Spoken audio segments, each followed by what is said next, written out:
Hello friends,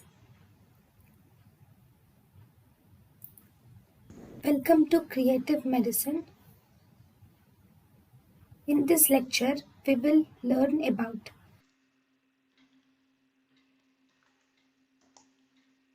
Now, in the duodenal ulcer, if you see the features on barium meal.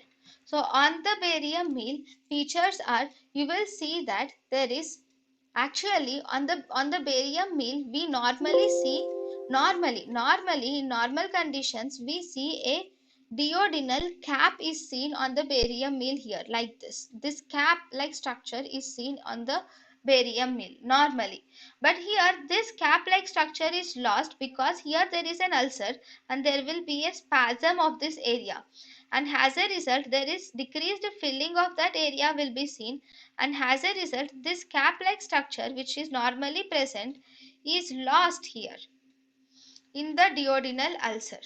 So one important thing is deformed or absent duodenal cap is an important thing, and due to the presence of secondary duodenal diverticula may occur, and because of this secondary duodenal diverticula it might appear as trifoliate duodenum.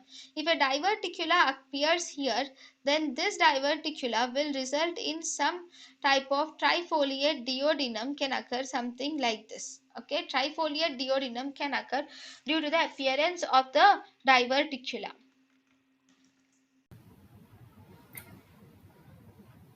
thank you and thank you for watching.